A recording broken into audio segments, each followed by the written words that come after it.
in 9 days. I'd have to pull up my statistics so I don't get this exactly wrong. Because even last year, I don't remember if it was 17.6 or 17.7 inches came down. Do you remember? Well, we're talking about 0.1 inch, so we can ballpark it Here we for go. folks. 17.6, so you are right. So for the entirety of the season of the 2024-2025 snowfall season, 17.6, and we have had 17.1 inches. We got off easy last year. I mean, I've always been waiting for the other shoe to drop or whatever that phrase is, and it feels like, yeah, we're definitely off to the races. Yes. So the 15-inch statistic that I was just mentioning, it's 15.4, so not 15. 15.4 inches came down in the past 9 days, which is the snowiest 9-day period since February of 2021 when 15.2 inches fell. Yeah. Yeah. So this week, are we going to actually get accumulating snow, or are they like dustings? We could have minor accumulation here and there, yeah, but not a big snowfall, not a big snowmaker on the way. Yeah. I think the bigger story this week is going to be the temperature swing, because look at this. Okay, so today, 27 is our high. It's going to feel like we're in the teens this afternoon. Not bad. We've seen worse. But over the next couple of days, temperatures are going to be flirting with 40, which 39, that'll be nice. That's our normal high. That's where we should be.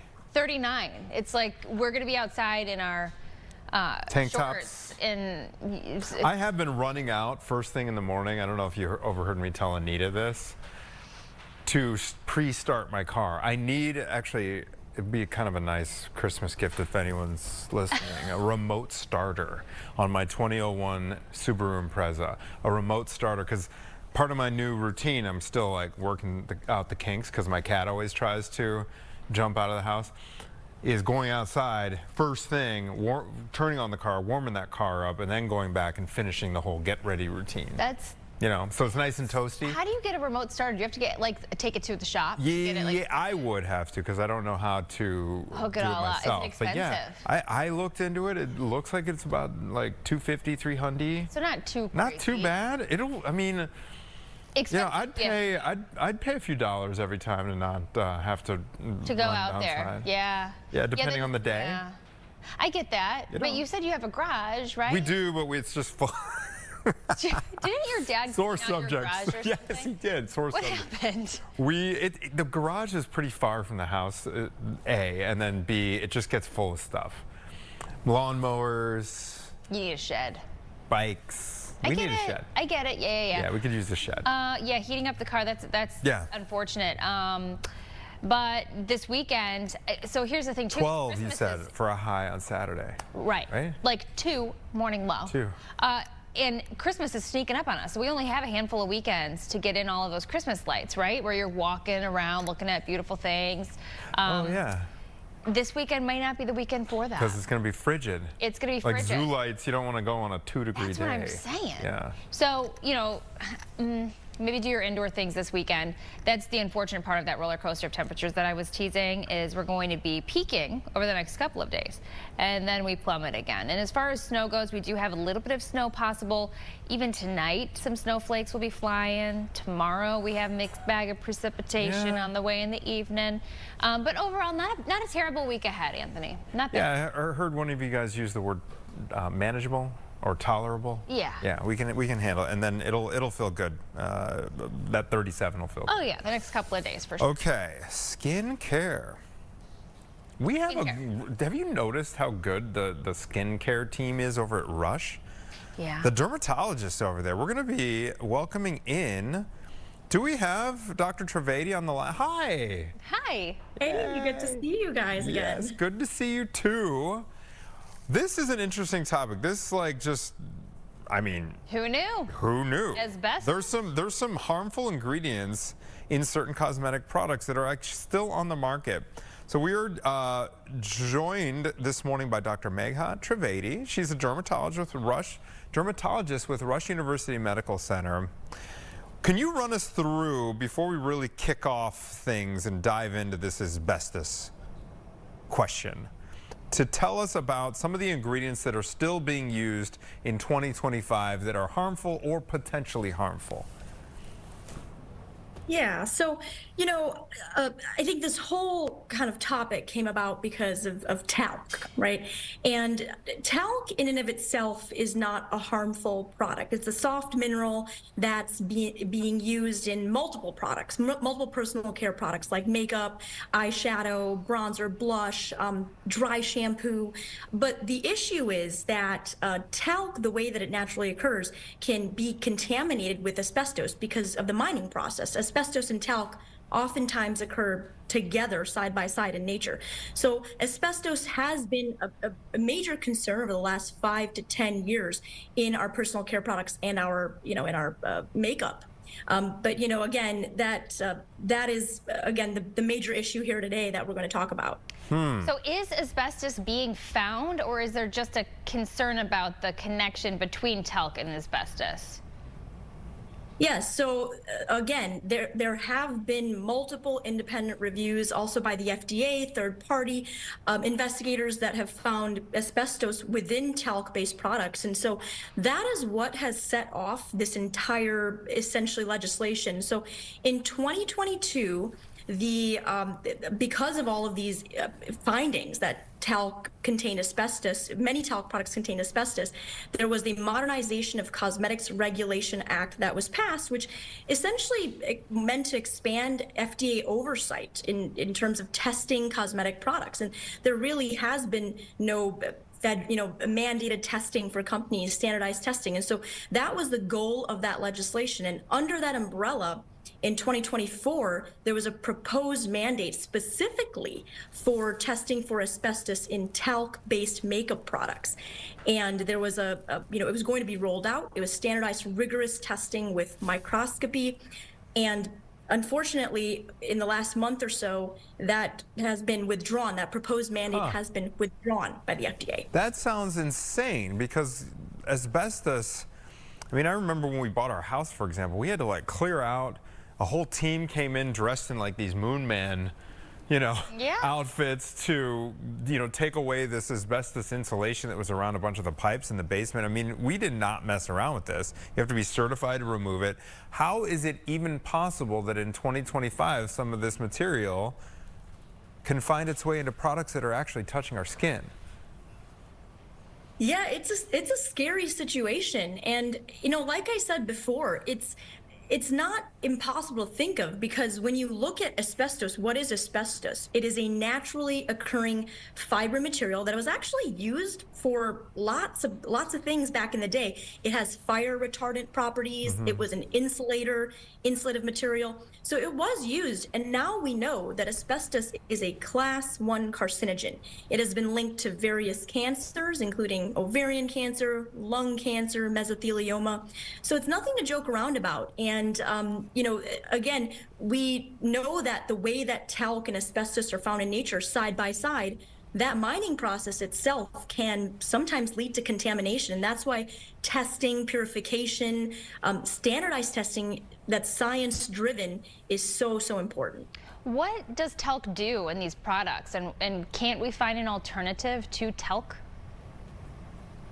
Yes. So because of what, the controversy surrounding talc in the last few years, many companies have actually switched over to alternative starch-based products, microsilica. So there are alternatives to talc. Now, again, talc is usually used for pressed powders, so just powdery material. Probably the most common one is baby powder, and that was a whole controversy that we can obviously get into. But so again, like eyeshadow, blushes, bronzers, basically anything that has powdery material, that is what talc is used for. So what is your message then to the public about the risks of some of these? Is there a way to learn about whether a product might have it, and what are the parameters that we need to keep in mind to stay safe? Yeah, and unfortunately, that's a tough question right now, because experts were so surprised when this mandate was withdrawn. And so again, there really is no, and there has not been, and there is no federally mandated standardized testing for asbestos in talc-based products. So to reduce your exposure to zero, and if you really just want to avoid it, it may be beneficial to avoid talc-based products in general. Look for talc-free alternatives, of which there are many nowadays. Now, if you're really, interested in using a talc-based powder, you like the way that the makeup looks on your skin, most reputable companies will publish their findings, their third-party testing findings, and it's available to the public. They will, they have third-party testers, they look for asbestos, and they publish that data online. And I'm sure you could even call the company, but that is what I'd look for. And then again, if you want to be super cautious, just avoiding talc-based makeup products. So I'm seeing here that asbestos is banned in more than 50 countries, but it's not banned in the U.S. Why is that? No, so asbestos, so it is, we are not allowed, companies are not allowed to have asbestos in their products. That is, that is clear. However, it's the weak regulatory, the oversight right now. That's the problem.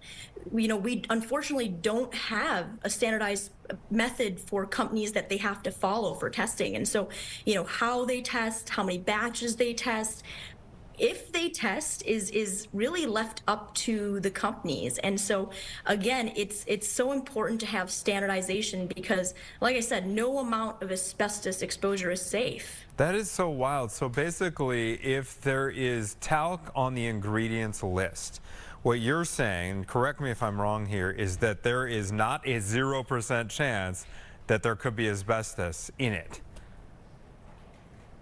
Yes, you hit the nail on the head. Okay. Absolutely. Okay. Wow. Okay. Hey, does Tums have talc? Or did it at one point, do we know? It's a powdery thing. It's a calcium carbonate, so no. Okay. Yeah. Again, and now we're going to be looking at all the powdery things. Right. Anything powdery, I'm like, uh-oh. So the powdery thing, you said baby powder. Was that the whole issue with the baby powder? Was asbestos in baby powder? Yes. So there was an ongoing, essentially, Johnson & Johnson had this major recall of 33,000 bottles of baby powder. Yeah. Because, again, FDA testing, independent testing, found asbestos within those products which are used in babies. And now, because of all of that and the class action lawsuits, Johnson & Johnson has actually now switched their formula as of 2020 to cornstarch-based powders. Got it. Got it. Okay, one more question here. You alluded to the fact that there are a lot of non-talc alternatives.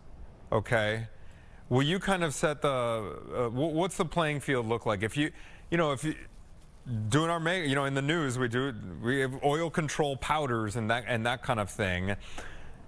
Is there a non-talc alternative to most, if not all, cosmetics at this point? I would say so.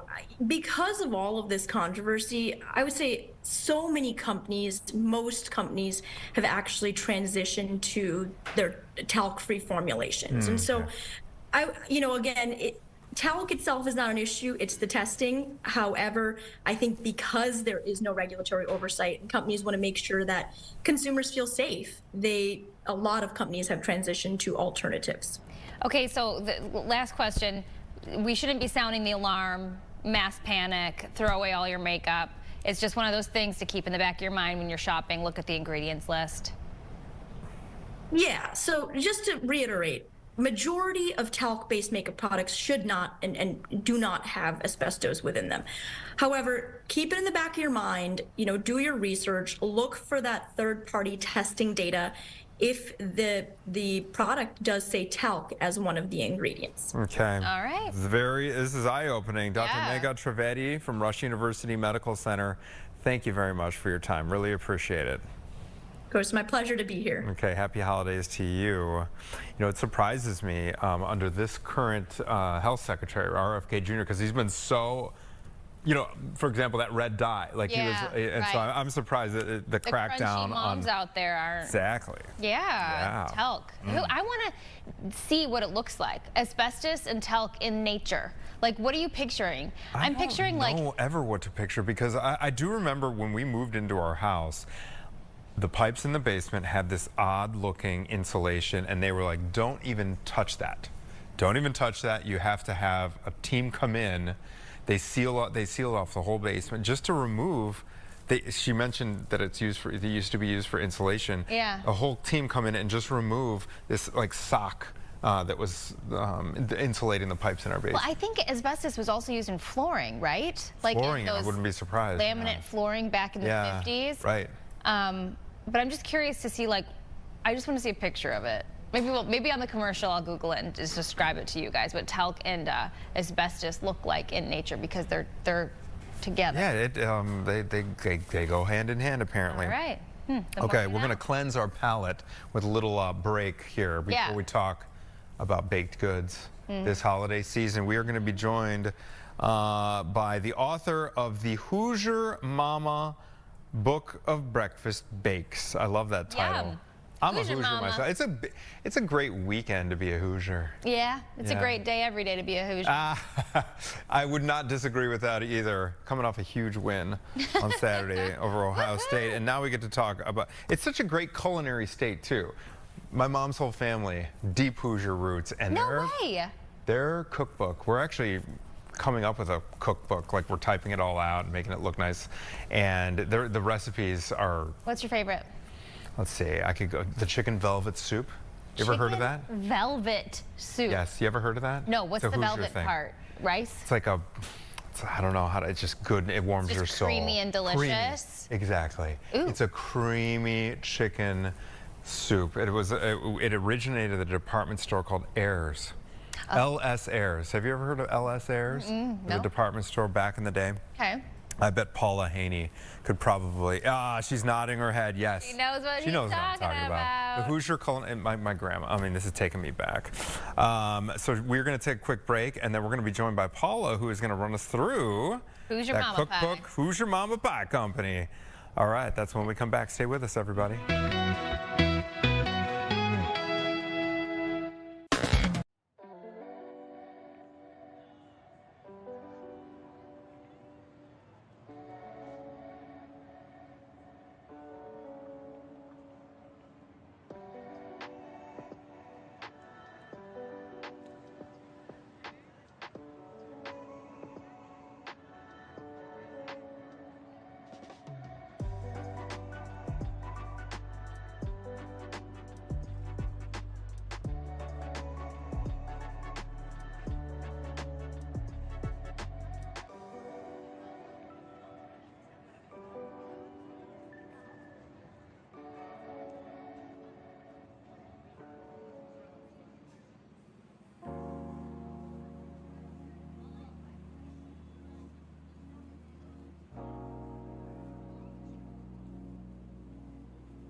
Okay, so there's always new ways that you can take your breakfast up a notch in your kitchen, and a new cookbook is helping you think outside the box a little bit. So we are joined this morning by Paula Haney. She's from Indianapolis, right? Originally? Originally, yes. Yes. Okay, she's the author of the Hoosier Mama Book of Breakfast Bakes, to give us a taste of her recipes and a look at her beautiful new cookbook. So good morning to you, Paula. let's get into first your inspiration in the kitchen and what made you want to make a book about breakfast bakes. Sure. Well, we started out as a pie company. Obviously, we make lots and lots of pie. We have 2 shops, one in Chicago and one in Evanston. But from the beginning, we started out at the farmers market, at the Green City Farmers Market, and we started making lots of scones and muffins and breakfast pastries with all the seasonal fruit that was available to us. And we just kind of kept expanding that. And every once in a while, customers will ask for the recipes for different things, for their favorites. And I just wanted to make a book that gave people kind of a working manual, something you could keep on your kitchen counter. You found these great berries at the farmer's market. You want to make some muffins. Lots of great, accessible, practical recipes. You can customize them. You can have some fun in the kitchen. Oh, they're beautiful. And the recipes, it looks like their ingredient list isn't too long, which I can appreciate. Yeah, no, just a handful of ingredients to go into these. Sometimes the very best recipes are the simplest ones, right? Well, I mean, are you even going to try to do it if you have to go track down a bunch of, right, random things? Let's go, since I'm a Hoosier, go Hoosiers, by the way. Tell us about your kind of culinary background here. Have you been baking? Have you been baking for many years? Is this a relatively new phenomenon for you? How far do the roots go back? Oh no, I've been doing this for years. I used to bake for fun as a child, which is also part of the inspiration for this book. I hope people will just kind of thumb through the book, see what they want to do, have a little relaxing bake time in the kitchen. Yeah. Most of the recipes go from mixing to baking in under an hour. Nice. I went to Indiana University for journalism. Ooh. And I ended up baking in a coffee house, and I just loved it. While you were a student there in Bloomington. Yeah. Okay, so Very cool. I'm seeing in here too, it's not all sweets. So if you're watching this and thinking this book isn't for me, it's just cakes. She has savory items in here too, correct? Yes, savory biscuits, savory scones. Yeah. Like biscuits and gravy. Heirloom tomato and Parmesan drop biscuits. Yes. Yum. That is such a great recipe. I mean, it looks unbelievable. Let's hear about I want to hear all about this. So biscuits, scones, and muffins. I mean, an entire book. Yes.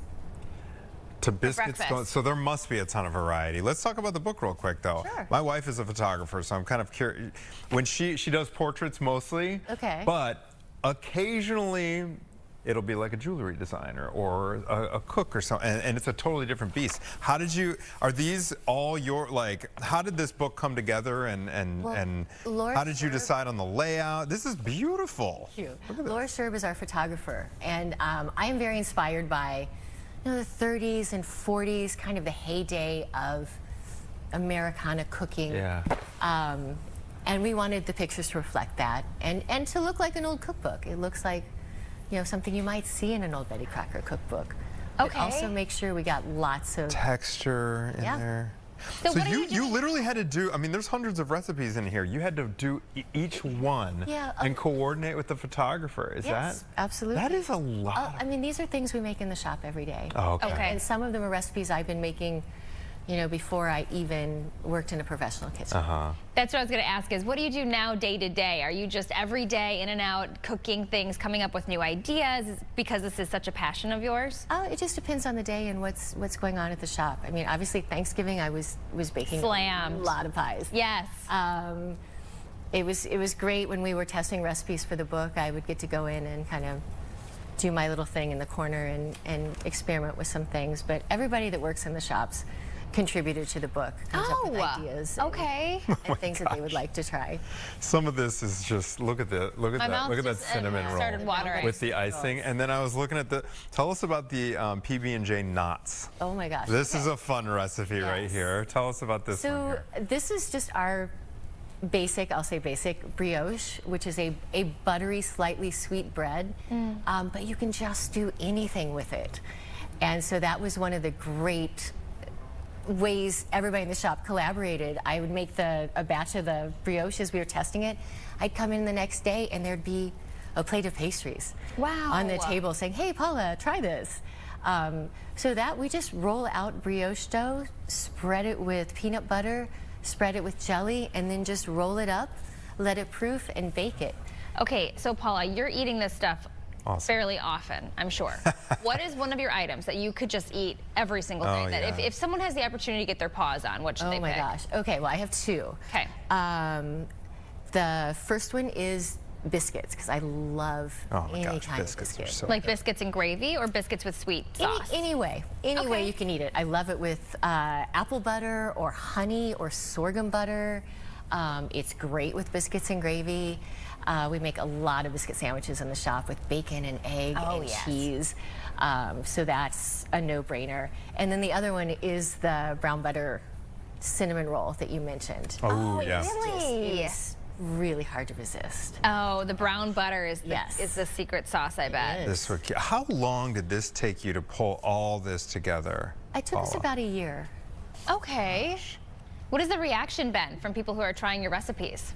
It's been really good. Yeah. Yeah, we always, as we're working on a book, we always hand the recipes out to friends and family and friends of friends to get them to try them at home and you know, make sure everything's working for them. And it's just been a really great reaction. Our customers are excited.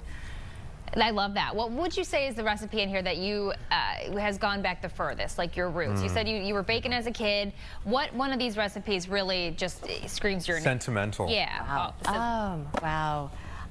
I would think it is the pumpkin muffin recipe. Oh. Has been with us since even before we opened the shop, and it's gotten a lot of tweaks and changes over the years. But it's also just such a comforting recipe, especially this Yeah. time of year. And you can do all kinds of things with it. There are lots of charts in the book on how to mix and match different ingredients. Oh. You can put chocolate chips in it. You could put dried cherries. You can put cream cheese filling. You know, you can keep it plain and eat it with a bowl of soup. I just You are love obviously a bread butter. master at baking specifically. I know people have different specialties, and one of my aunts is amazing at soups. All her soups are just divine. Okay, a lot of gents out there, you know, they're grill masters. Barbecue. Okay, so baking's your thing. Yes. What would you say, while we have you here, is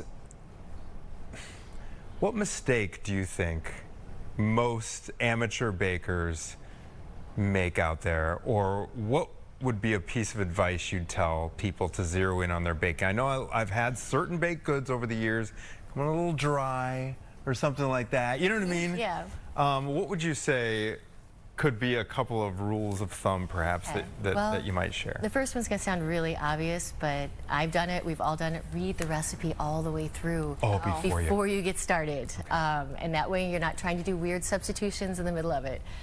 But also, I think the quickest, easiest way to become a better baker, buy new spices.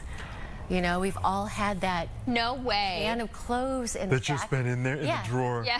6 months, you need to replace them. Really? No way. Yes. And in Chicago, we're so fortunate. We have these great spice companies. They're grinding spices fresh. You're going to spend a little bit more than at the grocery store, but it is so worth it. What about like flour and sugar? Does that have a 6-month expiration? No, that has that. No one has- shelf life. But you're saying most spices have a 6-month Oh, yeah. shelf life. Oh, yeah. And the efficacy of them just drops. Oh, yes. Wow. Who knew? Okay, that is... Like all spices, not Yes. just the sweet. Oh, Okay. yeah. Yes. All I right, need there to we go. Read throw the away all my recipes stuff all the way anyway. through and check your spice cabinet or spice drawer. And Should we try something? We can't let them go without Of course we should try What do you want us to something. try? Do you like blue cheese? Yeah. Okay. So this is our fig, urban honey, and blue cheese This- scone. Yes. Okay. And I get to Lorenzo? highlight. I'm not a blue cheese guy. I would like to try Okay. something in This the is- on the maybe on the sweet side of the palate. This is Do you not want gonna to be try a little cute. Danish? We've got our. Sure. Okay. Which one would you recommend? Well, we have peanut butter and jelly. Oh, the one that Here. I It's in a Danish. Yeah. we got to not do in a that. knot, Just but because yeah. I happened to pull that out of the. Is that this one here? That's that one, yeah. Oh my So this is God. blue cheese, but it has a sweetness to Yes. it. Yeah. That is amazing. Thank you. It's the perfect combination of like sweet and savory. I wish we could do a switch, but again, I've never been able to do blue cheese. You can't People feel really very it's not- strongly about blue cheese. The taste of the blue cheese isn't like overwhelming or anything. What is this in the middle here? Delicious too. Those are figs. Those are dried Figs, blue cheese, and sugar. Oh my gosh. urban honey. Uh-huh. You brought a nice little spread in here. Paula, thank you so much. Where can folks, So good. as they kick off their Christmas shopping, or perhaps they're in full swing, pick up your book? Well, I'm going to say the best place to get it is through our website at mamapie.com. Ooh, all right. Are you guys delivering Who's by your Christmas? mama pie? If someone .com. orders it today, What? will they get it by Christmas? Yes, absolutely. Oh, there you go. Mark it off your list. PB&J. Got the idea. This is what it looks like. Is amazing. Yum. Thank you for sharing. Thank you So beautiful. much. Lovely. Paula Haney, thank you so much. We're going to take a quick break, snack on these. We're talking about a different kind of gift. We have a toy expert in the house. Senior editor at the Toy Insider, James Zahn, is going to help us fill our kids' stockings when we come back.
We're still recovering. We've got crumbs on our face. Yeah, I've definitely Oh. got sugar. Yeah, Going on. delicious, worth it. Live look outside. Wow, look at all those people. It's not even a Friday. Good morning, Chicago. If you're just joining us, we are now talking about stocking stuffer toys. So, you know, you got the presents done. Maybe you're looking at the stocking stuffer still. You can get the chocolate, but you want to throw in a little extra something for the kiddos. So we are joined this morning by James Zahn. He's the senior editor at the Toy Insider. Thanks for coming. Thanks for pointing out the crumb on my face, by the way. Oh, it's all Looking good. out. I haven't snacked yet. Maybe later. Gotta save one. Okay, so what are we looking at here? Quite a display. So we're talking stocking stuffers now. We've done all the bigger things. So now we want a lot of bang for the buck and stuff that's going to fit the stocking. So we're going to start over here with something from Crazy Art. This is available exclusively at Walmart right now. This is Grinch Crazy Slimy. Oh, so my kids it's are slime obsessed with slime. in a Grinch container. And those, oh yeah, that's going to be about $5.99. And Okay. of course, fits perfectly in that stocking, It is. provided that the Grinch didn't take the stocking. Oh, and it has You a always little bit run of that glitter risk. on the It's a mean bottom. one. That's He is a fun. mean one, Mr. Grimm. Yes. I watched that yesterday. way. That's Other so way. fun. Cute. Okay, slime, always a win. So next thing, we're going to do Monster High, but miniature. So Mattel partnered with Playmobil to bring the Monster High dolls down into that classic Playmobil form factor. So there's tons of these to collect. These start at about $7.99 for the individual characters. That right there, that's Frankie Stein. But you can also get a 3-pack with the cheerleaders. Whoa. This runs about $24.99. Can you teach us what is Monster High? What is that a show? So Monster High has been around about 15 years now. It's a fashion doll line that teaches inclusivity and such. Okay. but using monsters, like the children of the famous monsters. So we have Draculaura here, who her dad is Dracula. So is her dad Frankenstein, this one? Yes, Okay. Dr. Frankenstein. Cute. And Connecting the dots they have there. the high school, Yeah. they've done animation, they've done a live action musical on Nickelodeon, and then they're doing a big theatrical movie that's coming out. Whoa, okay. So they're all the rage. Yeah, back on the Up and upswing. coming. Okay. All right. What are So- these cutie little things? Next, from PMI Kids World, we have UFC. These are miniature speed bags. So they're like your punching bags. You can hang these on the backpack, but inside, you're going to find collectible UFC fighters and a little octagon base. There's a dozen of those to collect. And I got to say, this overarching octagon fighters range, there's also some bigger ones. It's been on fire this year. Kids are loving UFC. Yeah? But then also it gets the grown-up collectors, too. Okay, and you don't know which one you got until you open it. It's Yep. kind of like we were saying before we came on that the kids love these surprise things. Like my daughters for are sure. obsessed with the LOL and the little balls that you have here. It's the whole element of surprise and mystery and a great segue.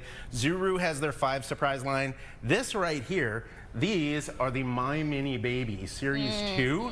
Each one of these recycled plastic balls contains pieces with these little silicone babies, and you might get a high chair or something. This one has the scale, very realistic. So cute. Has the diaper there. This one came with a stethoscope and a measuring tape as well. Not Right. this making me want to have another baby. There you go, Caitlin. Look how cute it is. These are much more affordable. Oh my gosh. Cry. It's kind of squishy. They're still cute. It They're is. very cute. I didn't realize. I was expecting like hard plastic. Yeah, This they're is, darling. It's silicone. Feels It's- like tissue. Yeah. Yeah, but kids love those, and not only little kids, teenagers are digging them too. Okay. Which is interesting. That's It's a functioning scale, by the way. Yeah. yeah. functioning scale, I so- love that. You don't know what kind of baby you're going to get. You could get maybe some twins, it looks like, perhaps. You sure can, and a stroller. Wow. Lots to collect. Fun. Okay. Now we're going to shift it over to something automotive, some car culture here from Oh, NGA yeah. Entertainment. We have Car Tuned. This is the custom shop. So in each pack, these are about $14.99. Kids are going to get everything they need to build their own die-cast vehicle. What's really different about this is that in addition to getting the screwdriver and the screws to put the chassis and the body and stuff together, these little things that look like spray paint, this is liquid resin. And they shake this can, they pour them into the molds, and they can custom mold their own wheels Get in out. crazy colors. And then that cures about 30 minutes in sunlight, or you can run it, if you have a UV light at home, you can actually run it under there to cure it faster. But it comes with the file Oh, and that's what everything. you did. That's a Here. legit Yes. arts and crafts project. Like a tight. That's It is, and you impressive. don't usually see that in the action aisle with Right. vehicles and stuff. But it's bringing that creativity into it. But if you think about it, a lot of the kids that play with cars like this, they're going to grow up to be tuners and Totally. customizers and gearheads. Yeah. This is a really cool way to bring that into the playroom. I love that. That's so It's fun. wild. It's wild the terminology. I've got a 4.5-year-old. It's like, Dad, could you hand me a cross axle? We were playing No Legos. way. I'm like, I don't even know. Do you mean axle? Like, I have this stick right here. Is that what you mean, Jared? But he watches some of these. Yeah. But no, and he's using words like chassis and stuff like. Oh, yeah. not words that Yeah. I knew as a kid. It's Isn't hilarious. that funny? They're This is picking it really all cool. up. I love it. Anime, One Piece. This is from Bandai. One Piece is a hugely popular anime property, but it's also a live-action series on Netflix. Oh. This is one of the main guys right here. This is Monkey D. Luffy, and this is a giant-sized mega action figure. He's running about $18.99, and again, Yeah. that box that should slide, might be a little it's a tight, good but slide size. right into the stocking. Yeah. Yeah, that'll take up a bunch of real estate. Or maybe you could open the box and just stick. Drop it in That's there. true too. guy He, in he could there. escape the box, his Yeah. plastic prison. Okay, here we go. Rubik's Cube. Try to solve before the All right, so grab that there from Spin Master. This is Oh, here we Rubik's go. Pulse. There you go. I'll Hit let the you go. Rubik's logo Oh, I have no in the idea. center how of to the do cube, these. and you're going to see it starting to flash. Well, the colors are revealed as it flashes. Yeah. You have 60 seconds to solve the cube if it's scrambled. And it's Oh. going to count down and flash faster and faster and faster as it counts down. Yeah. So it turns you into a speed cuber. So Think as of it as if- training. As if the original Rubik's Cube wasn't challenging enough without the timer. Right. Now you're on deadline. And you can't really, well, yeah, I guess you can. And you can't see the Do you colors. know how to until do it the Rubik's flashes. Cube? Can you? Very poorly. Very I've poorly? completed it a couple times, but I'm certainly not going to get it in 60 seconds. I There's, have no clue how to do this. There are you know, Justin Bieber can do it. Does I've seen, there's a video of him. He's one of those. Really? Yeah. Interesting. I think it's a genetic thing. You either have it or you don't. I know it involves a lot of left turns. A lot of left turn. Ooh, that's more than I know. Yeah, this is way above my head. But for those who are really good at Rubik's Cubes, Okay. Or want to get good. Oh my gosh. wanna get there good. would be That's nothing great. greater than finding video games in your stocking. my kids Look love these at things. this. The- Okay, what do we got here? So from an independent publisher called Fictions, this is called Lego Party. So we're bringing that Lego creativity into the video game world. It comes out for PS5, Xbox, and Nintendo Switch. You can also get it for PC. This is great too because even though you can download games digitally to your device now, for the holidays, it's always great to have something physical that the kids can open up and see that. You can get these at Amazon, GameStop, your major retailers. 60 mini games with worlds based on the physical toys that the kids play with. So there's like a Lego Ninjago world and pirates and stuff. And it's games to follow and challenge your friends, challenge the family. Great activity while the kids are on break. And no cleanup involved. It says gazillions of customizations for your minifigures. That's true. I don't. Gazillions. Do you have It's hard Legos to in your house, quantify. Caitlin? You got Legos in your house? No, but we have a Switch. Oh, you have a Switch. We've Yeah. got a Switch, and we have tons of Legos. Have you stepped on them? A lot, and Yeah. we have them all on this big like bed sheet. So I carry it around like a sack. Yes. So that you know what I mean. We don't need to.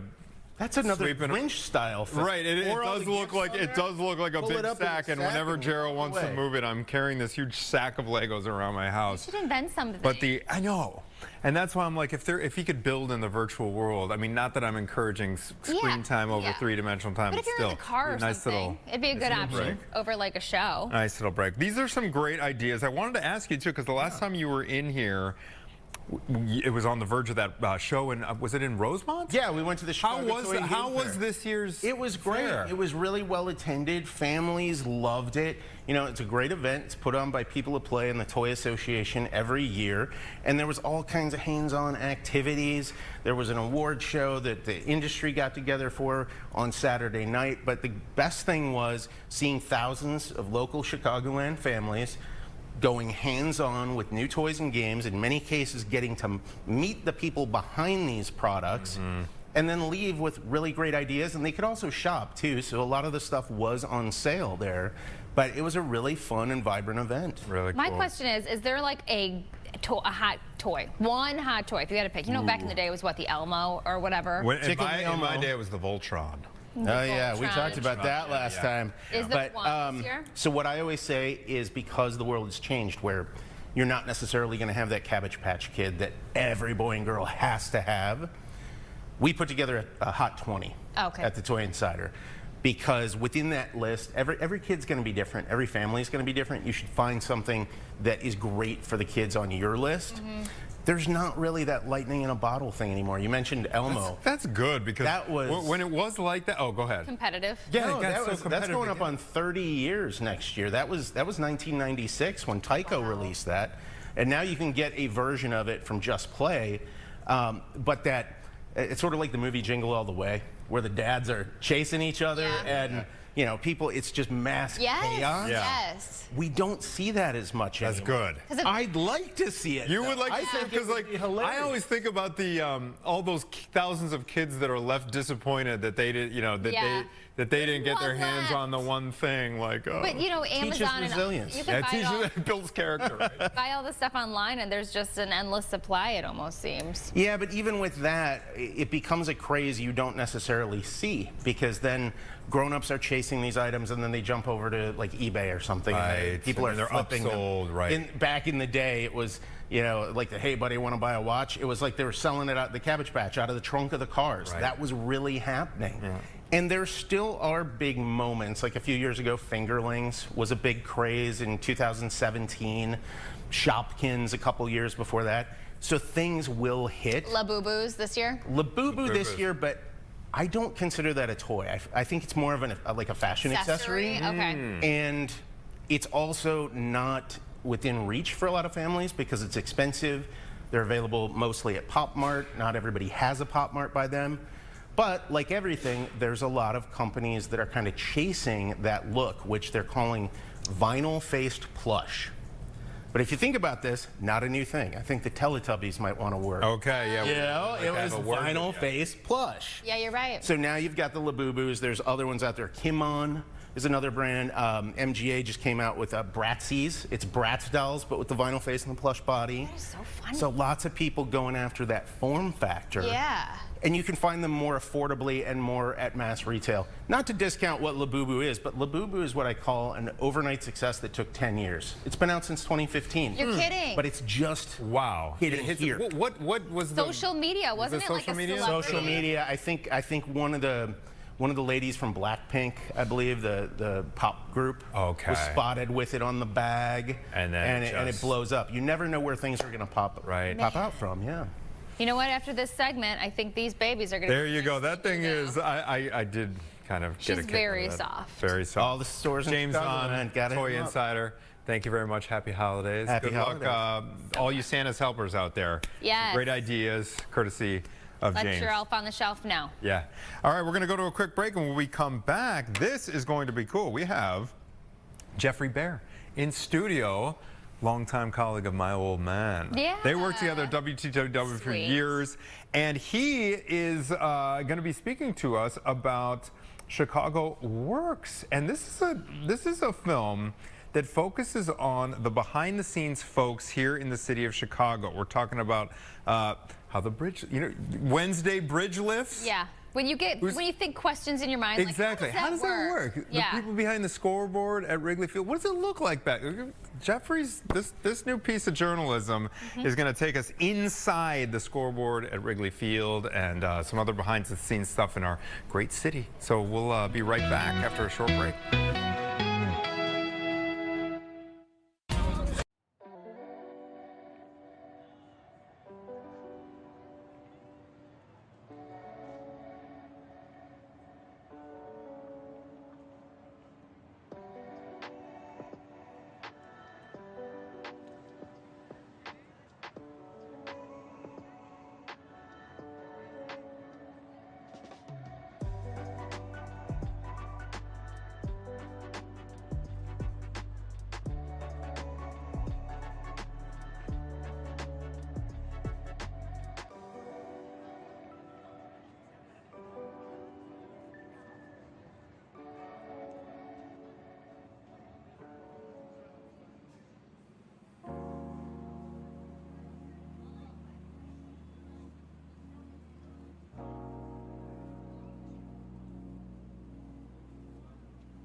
So how does the city of Chicago run? The behind-the-scenes things, we were talking before we went to break, the things you might have questions about. Anthony brought up The bridge lifts. the bridges, the clocks around town perhaps. You said Wrigley Field, you just wonder, what's going on Exactly. back there? So, and maybe it's just me. Maybe it's just me and Anthony. Just curious about everything. There's a wide audience for this kind of thing. We're like students of the city, and Yeah. He's our teacher, Jeffrey Bear. I mean, you have been answering all our burning questions about the city of Chicago. I used to send Jeffrey questions. You did. When my dad was on Chicago Tonight. You know what? It's now occurring to me what I asked you. There was this huge section of Soldier Field that I remember seeing as a kid that's like cordoned off. Do you remember that one, Jeff? I kind of did Vaguely? them for about 10 years. But, you mean before they did the Exactly. redo? Yeah, at the north end. At the north where end. the Fettridge building, long gone now, used to be. It's gone, but it was just this when I was a kid and went to Soldier Field. Jeff answers the stuff that like rattles around in your brain. I feel like you and I have these conversations, which, I mean, in the studio, maybe it's just you and me asking about just curiosity, you know? So anyways, Jeffrey, he created this film about these stories around Chicago. So let's talk about how this started in the first place. Chicago Works. Where did you get this idea? Well, I've always been really curious about how things work when you throw your recycling in there. Yeah. Who sorts all that stuff? How do they get the plastic separated from the metal, from the glass? Or, you know, when you put a UPS package out, you know, how does it get where it's going one day from now? And so I actually kind of originally thought of this as a kid's show, which I thought would be really cool. This is not a kid's show. No, I get that. Yeah. But it's just, I mean, because I kind of feel like a kid, you know, Right. wondering about all these things. Yes. So, you know, as you said, we go under the bridges and watch how they raise and lower the bridges in Chicago. I went inside the scoreboard at Wrigley Field, helped them change the score. It's not a sports show, but I actually go to the United Center because I always wondered about changing the floor. Oh, yeah, from So I ice helped them. I helped them change the floor from basketball. So first I got to shoot some hoops, and then I helped them change the floor to a hockey rink, and I got to ride the Zamboni after that. Kind of a bucket list Best sort of thing thing. ever. They do it in 2.5 hours. And the big surprise, the guy who was in charge of the crew said that people always are surprised that the ice is under there all the time. So when there's a basketball floor, No it's on way. top of the ice. What's a I wonder if the wood is cold. What, like, I asked about that. I said, do the basketball players' feet get cold? So there's the ice, and there's a layer of these plastic panels called ice decking, and then there's the floor. But the floor is kind of up on these little felt pads. So there's a little cavity under there, so you know their feet don't get cold That is when they're playing basketball. crazy. And you don't even see the seams. I mean, when you're watching a basketball game, but it comes up in panels. Oh, I could imagine. Wow. They're very particular about their basketball. and they can career make on a that trip. switch in 2.5 hours. 2.5 hours. And I actually also asked him, you can affect the game. Like if you get a panel cockeyed or something, right. a ball could go bouncing, you know. And same thing at Wrigley Field. I also helped them trim the ivy at Wrigley Field. my God. And there's a whole set of particular rules at Wrigley Field. If the ball gets stuck in the ivy, the outfielder has to raise their hands like this, and then it's a ground rule double. But if they don't raise their hands, if they start fiddling around, the ball's in play. Ball's in and play. You know, it could be And that's- in the park home run. Is that a uniquely Wrigley Field? Totally. Because, like, yeah, I mean, maybe other parks. No, might. no, it's the only. There's a minor league park in Indiana that has ivy, has ivy. which apparently is where they got the idea. Bill Veeck, who we think of with the White Sox, but he was working for Wrigley, for the Cubs, and Wrigley wanted to create this pastoral, beautiful park, and Bill Veeck proposed putting the ivy on the No Oh, my gosh. way. Wow. I feel like we did a story where somebody ran in, trespassed to try to clip a little of it. No and way. propagate it on his own. I have a piece of it on my, because after I trimmed the ivy, they gave me a piece of it. Oh, nice. And it's on my shelf, on my windowsill, and it hasn't died, That's good. but it hasn't grown. hydrated. It's just I this remember there was still a little. goose that had like a little nest out there, so they did their job. Oh, It's nice. comfortable for nature. Before we talk more about the film itself, every day, every morning, I pass on kind of the lower part of the lower Michigan Avenue Bridge, and I'm staring at those gears. They are so huge. They're Huge. so awesome. Huge. Can you give me a little? Is it like a guy? Yeah, involved? so Or is it on a computer? Oh, no. So the Chicago River bridges, some of them are 100 years old, some of them are newer. They're all different. And in the olden days, the river was a busy industrial waterway. So you got these pictures of these giant ships going down the Chicago River. Right. So there are these little bridge houses at every bridge, right? And bridge tenders used to be in there, every bridge house, 24/7. They still are on the Calumet River, which is the industrial waterway. The human body, like a warm body, is okay. Yeah, but now the Chicago River is pretty much only used for the tour boats and. But in the spring and in the fall, sailboaters bring their boats up and down, and they don't want to take their mast down, so they schedule these bridge lifts. So we followed this bridge crew. They're like 3 crews, and they sort of leapfrog from one bridge to the next as they go along, raising and lowering the Chicago River bridges. Out of those bridge houses? Yeah. So one operator is up. We actually interviewed this operator. She's up in the bridge house at the controls, and then there's a crew that's managing the traffic, because the gates come down, and then there's somebody down underneath, because there's big machinery down underneath, and it only gets operated a few times a year, right? So they have to go down there and make sure it's all working correctly, all the huge electrical panels and things down there. And actually the bridges are very carefully counterweighted, so you don't see it from above, but under the bridge is a concrete counterweight the size of the set that we're sitting on.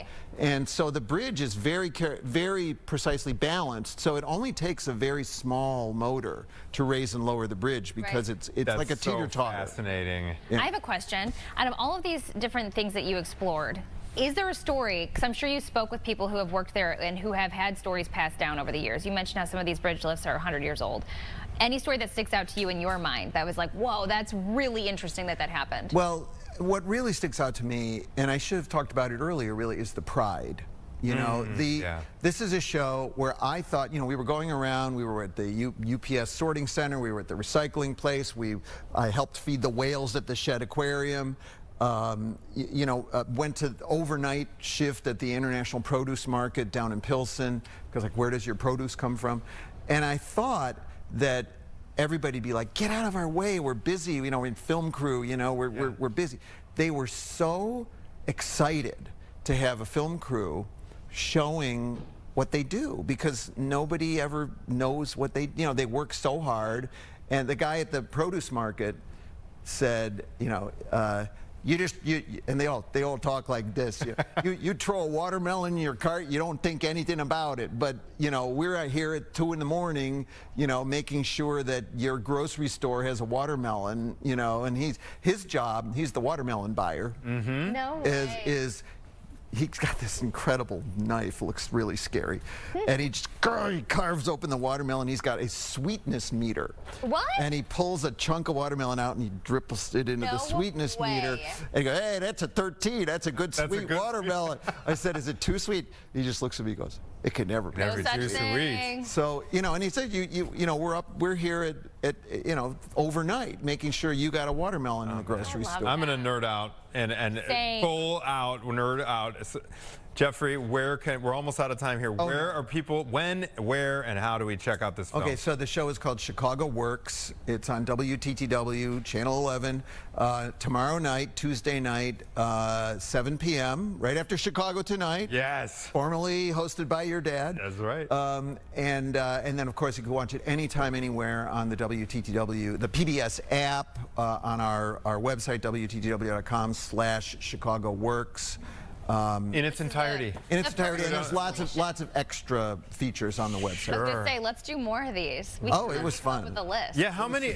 We have a couple. How many? There are 12 stories. 12 little stories? Yeah, there's 12 stories in the show. Very good. Of different places that we visit, and it was just so much fun to do. And the pride was what I really... Sit your kids down, have them watch it too, huh? Oh, yeah, sure, that'd be so awesome. Jeffrey Bear, thank you so much. Great to see you in person in studio here. Yeah, I can't love wait to this. check out the show. Yeah, pretty nice, It's right? so cool. Yes. Have me on anytime. I'm happy to do it. Welcome back, Jeffrey. All right, 10:58. We're back with another hour of Chicago Now right after this. Stay with us.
This is the 11 o'clock hour of Chicago Now. I'm Tia Ewing. And I'm Gabriella Primus. Yeah, thanks for joining us. Yes, this is an amazing day already for me. You know what? I've had a long feel day, but you know, I think it's going to go only better from here. Yeah, I'm trying to like channel all that positivity in hopes that it actually happens, because I feel like sometimes when your day starts kind of chaotic and you keep that sentiment going, then that's what you're left with, chaos. So I'm going to try to flip the script. You know here. what? That's a good note for me, because you've inspired me to now try to flip my script, because I'm telling you, I've had a busy day today too. I know it starts early for Oh, you, boy. much earlier than you know my day starts, but still, it can be tough, No, right? it's good to think positive. All right, we got to talk about some positive things that are coming up on Chicago Now. We have the holiday season. You know, it isn't complete without a romantic comedy, and I love Christmas comedies. too. I really do, especially when you see the city as a part of it. You know, you see that city skyline, the snow's falling. They have that magical kiss, almost like in a snow globe. Are you a big fan of Hallmark movies? I am. Lifetime movies? You are, yes. Only during Christmas. And it's funny because I have be thought,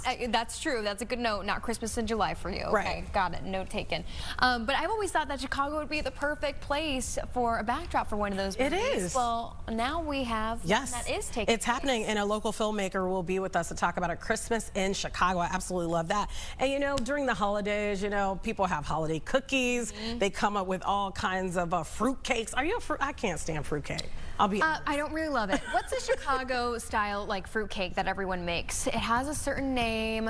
I can't People think make of on it. The south side, southwest suburbs. I hear somebody saying it. You know what? I thought. We'll have to look it up and give you the answer soon. Nonetheless, people fall off the wagon when it comes to healthy eating around this time of year, We and we're tried going to to do that at talk the holiday to party. we're going to talk to an expert all about that. But first, the snowfall this weekend probably had you outside shoveling. Maybe you don't have a snowblower. I have seen online, though, this influx of this electric shovel. I was just going to say to you, that looks like it can be charged, I guess, and you can just keep using it. And like I saw follow somebody, someone who just got one. I'd follow somebody too in Chicago who's an influencer who was pulling it out, showing how it works, saying, you know, I'll make all of my Chicago neighbors jealous. I thought it was pretty clever. And we're actually talking to a doctor all about this. You know, because sometimes that snow can be really heavy. Luckily, what we saw this weekend, at least like in the southwest suburbs where I was, it was a little bit lighter. Wasn't as much work to get it going. Well, sometimes that heavy later can put your heart through a lot. So we have Dr. Dan Smith with American Heart Association with us. Good morning to you. Good morning. Okay, so how can shoveling snow put a strain on your heart? Because it is something we kind of hear often. Yeah, you know, here's the scenario. We get a moderate to heavy snowfall like Saturday night into Sunday morning, wet, heavy snow, and a well-intentioned person says, you know what, I'm going to get out there, I'm going to shovel all that away, keep my space clean and safe, and maybe I'll even do my neighbors. But the issue is that we really do underestimate the lift, if you will, the physical demand this places on the body, and specifically the heart. You know, part of this is the conditions. Whenever it's cold out, there's relative what we call vasoconstriction, blood vessels getting smaller to conserve heat. But that can make blood pressure go up. It can also constrict the arteries or the pipes that are feeding the heart. The other thing is, much of this is a rigorous upper body, you know, arm workout, which actually tends to raise blood pressure and heart rate actually even more. The scary part is that some people have either known or maybe unknown, even scarier, blockages in their heart.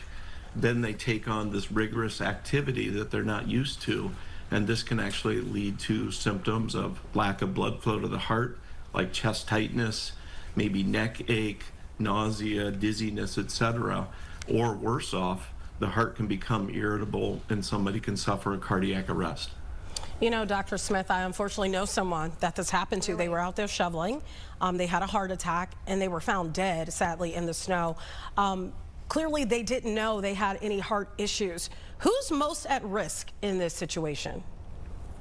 Well, there have been numerous studies done on this, but certainly as we get older, if somebody had known stents in the heart or a prior heart, you know, bypass, or diabetes, blood pressure, cholesterol, or even smoking, and again, people that are sedentary normally don't do a lot of, you know, moderate to rigorous activity, and then they go out to endeavor on, you know, heavy snow shoveling.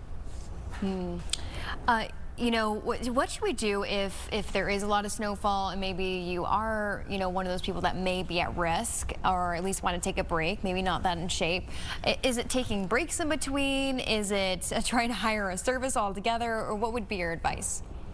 Yeah, you know, 5 tips that I would render is, first off, there's snowfall out there. Think twice before you grab the shovel. You know, some researchers would suggest that if you have a lot of these risk factors, you should avoid snow shoveling altogether. If you can recruit a friend or someone else, that would probably be a good idea. If you have to do the job, then, you know, limit the amount of time you're out there. Try not to lift the snow, but actually push it aside or even sweep it. Go short segments. You know, this is a journey. It's not a sprint. And if you get any of those heart symptoms like tightness, sweating, you can't breathe, you're lightheaded, you need to stop, go inside a warm space. And if those symptoms don't go away, you need to seek medical attention. Secondly, keep well hydrated, dress properly with layers, and you should have some, you know, coverage of the mouth and the nose area. You know, maybe if you are of means, maybe this is a situation looking at the long winter ahead that we should maybe hire out professionals that do this regularly. And then the 5th point would just, let's all be good neighbors. For those that are healthy and active, let's take care of our neighbors and elderly, especially if they have known health conditions. Very good point there. And there's actually a nonprofit in the city of Chicago that's doing the work, My Block, My Hood, My City, and you can go to their website too, where you can sign up for a senior, or if you are a senior and you need your area shoveled, they'll come out as well. Doctor, I want to ask you, are there signs beforehand, for example, that you may have some underlying heart conditions? Could it be that, you know, you're in your house, you're going up and down the stairs, maybe you're a little bit more winded than in the past? What are some signs to look for well before you decide to pick up a shovel that something could be awry? Yeah, really just what you're referencing is that, you know, increasingly you notice with normal activities of daily living that you are starting to get things like, I can't breathe, I'm feeling a little weak, I'm a little bit more tired. And especially with women's health, women may actually present with heart symptoms very different than other folks. It may be something that's not in the chest, it may be neck, it may be a headache, it may be some other symptom. So, and again, if those are arising and that's out of the ordinary, you need to have a discussion and get with your doctor, as they may actually suggest having some diagnostic testing which helps stratify one's risk. That might be a stress test, it might be a cardiac CAT scan to look at the vessels and calcium levels in those blood vessels. You know, Dr. Tia just mentioned going up and down the stairs. Are there any other things that maybe you should watch out for, and you know, in addition to shoveling, that might be kind of sneaky things that can put you at risk, that are just everyday occurrences around your house? Yeah, just, you know, you think about some of the activities, even cleaning, maybe you're sweeping inside the house, you know, you're going up and down stairs with, you know, clothes, and you're doing that repetitively. Sometimes we underestimate sometimes the load of just doing these activities of daily living. I wanted to ask you, Doctor, you know, there is a new product out there that we're seeing more and more of. I know we're used to, the snowblower has been around, right? So we've seen that before, but now there's this uprising, I think really because of social media, and it's being used right here in this video, of this electric snowblower that looks like it's really doing the work for you. Is this a better option for people? Or would you say if you are at risk, potentially don't use this at all, do what you said, maybe get somebody to do it for you if you can? Yeah, I mean, I love all these tools and equipment. In fact, what you're showing, my neighbor has one of those, and it's unbelievable. But just realize that even though you may not be lifting and throwing the snow, you're out in the cold elements, and you are, you know, moving around moderately doing this. So again, agree, having the right tools, you know, this kind of a shovel or even a snowblower can help, but I still think if you have the risk factors or you're developing any of the symptoms, we should just be avoiding this altogether. Very good point. If someone at home has a family member, they weren't able to watch this interview or stream it a little bit later, you know, are there some resources that the American Heart Association is always posting that they could possibly send them? Yeah, if you just go to your search engine and put in, snow shoveling and winter cardiovascular risks, AmericanHeart.org, a lot of information and links to learn more. All right, Dr. Dan Smith, it has been an absolute pleasure. Thank you so much for coming on and giving our viewers some tips this morning. Yeah, have a great week. All right, We appreciate you, yeah. I was just thinking about that because I know we were talking about the heart, but even with snow and shoveling, you're at risk of throwing out your back. We've heard of people doing that too because it's so heavy, slipping and falling. There's so many different factors when it comes to this time of year. I will say that electric shovel is pretty cool. That might be something I would invest in. But also, my father-in-law is from the UP, which they call themselves Yoopers. There's a Yooper scooper, which is like pretty much a huge shovel, and you just push it. Sometimes it comes with wheels, I think, but they get so much snow up there that it's just you just grab it and it's like sweeping it off. So is it still manpower? This is not manpower. electric. No, it's still manpower, but at least you kind of get it in one big sweep. I like that electric thing because you don't have to worry about gas. No. I think some snow blowers, you have to put oil or something in them too. I'm curious to see the price of them. I don't know. What is the price, guys? Are you guys able to search that real quick and tell us the price? I'm sure if you have bought it probably Cyber Monday or Black Friday, you probably would have got a really good deal. But I'm sure it's probably on Amazon for what? I'm going to guess $250. You're going to guess $250? What's your guess? I'm going to guess $350. Well, there's two sizes. There's a smaller one and there's a bigger one. That was the smaller one that guy was using. Are we going to guess a smaller one? I'm going to go $250. You go $350. What's the price, you guys? Like $250 for top end. So the high end is $250. Good. Okay, I guess you could ask for Christmas. Expensive, but it's not too crazy. Okay, well, we have a lot to get to, including talking about holidays. I had a party this weekend. Might have overate. Maybe I can get some tips for the next holiday party right after this break.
Maybe you're like me and you're like, you know what, I'm still full from Thanksgiving. A lot of people have that feeling, right? But we're about to roll right back into it with Christmas right around the corner. And joining us right now is Maggie Mahalchek, dietitian, who's been with us before, but this time you actually brought some stuff with you. Maggie, I got to start with this. First of all, thank you so much for being with us.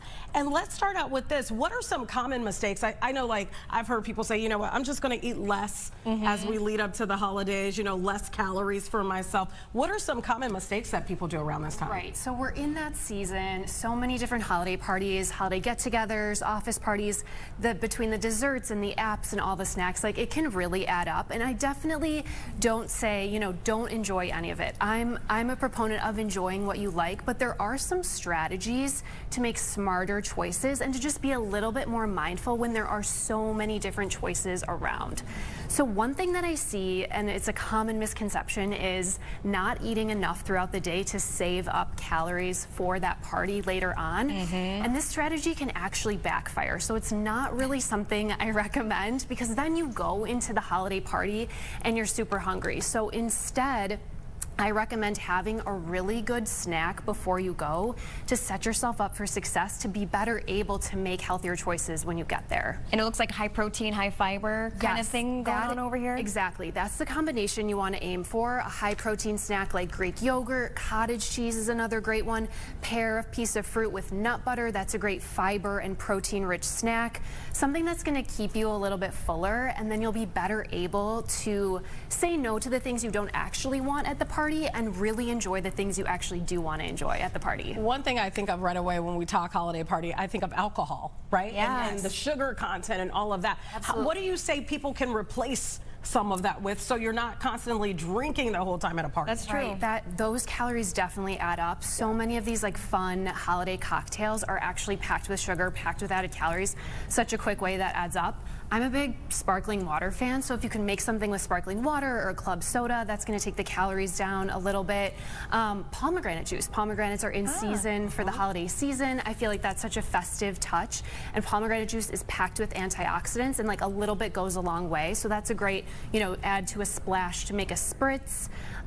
Anything that looks super sugary and green or red is probably made with a lot of added sugar. So keeping things on the clear liquid side, looking for spirits that are extra dry. So if you're grabbing champagne, something extra brut is going to be lower in sugar than a sugarier champagne. So before we get to some of the stuff that's on the table here, you know, I was one of those people who was guilty of waiting to eat all day for this holiday party I just had on Saturday, and then overindulged probably on Saturday night. But I was thinking to myself, and maybe you can clear this up, that you know, if I didn't eat all day, my stomach would almost be smaller, right? And then I don't want to eat less that night, but that doesn't seem like it works. Yeah, typically if we do that, and then once we kind of see all the food, you're kind of like overly hungry at that point, and your body can be like, oh, I actually want all of this because I've had nothing, you know, I haven't had what I need during the day. So I do recommend starting with a really good breakfast, grabbing a snack if it works, you know, something you can even throw in the car on the way to the party, just so you're not showing up like super famished, because that's where it's like, okay, I want to grab everything, and then I feel like I maybe overdid it. One of the things that I know people grab typically sweets, right? They grab the cookies, they grab little pieces of cake, pie, all that. You brought something that's kind of like a replacement for some of that stuff. Yeah, so this is one of my favorite replacements for like a peppermint bark. I want to try some. This is a holiday date bark. So the bottom layer is dates, which are a natural source of sugar. Then it's almond butter, dark chocolate, pomegranate seeds, which again I love this time of year, so good, pumpkin seeds, and then some shredded coconut. And I feel like this is such a good way, because it's lower in sugar, but you're still getting that good holiday flavor. I gotta give it to you, Maggie. It's pretty good. It's so wait, really good. What's the recipe for this for somebody who's watching? I mean, it's really, really easy. So it's just a bottom layer of dates. You're just gonna flatten them so they're in one layer. Just these kind of fresh dates without the pit. Then you're gonna do a layer of almond butter, just enough to cover. Just enough to cover. Same thing with the melted chocolate. You're just going to do one more layer, just enough to cover. Yum. And then, you know, sprinkle on as many pomegranate seeds, pumpkin seeds, and coconut as you want. But again, they're adding more nutrition to this, but sweetening it in a healthy way. Yeah, so say you wanted to add maybe some dark chocolate chips on top. You definitely could. Yeah, if you wanted to make it your own. Customize it. You could add pecans on top, almonds. I'm impressed. I must be honest. Good. I'm glad. I'm leaving it. I'm not really usually good a date for everyone to enjoy. So what is the difference between, let's say, this versus grabbing like your chocolate chip cookie with the sprinkles and the colors and stuff? Betty Crocker brownies. Yeah, I do think there is room for both to exist during the holiday season. I think once in a while having the real thing is great, and to not deprive yourself of that is, you know, part of a good relationship with food. However, making smaller swaps like this adds up too. So when you feel like, okay, maybe I've overdone it a little bit on all the sweets, I want to make something healthier that I can have in the fridge and grab when I want, or bring to a get get together and everyone can enjoy it. Yeah, okay. So good. Talking, bringing something, I know it is delicious. So you could bring this dish here. Yes. And then you brought like a charcuterie board mix. Yes. So with this charcuterie board, of course, I feel like there's no shortage of them at the holiday party.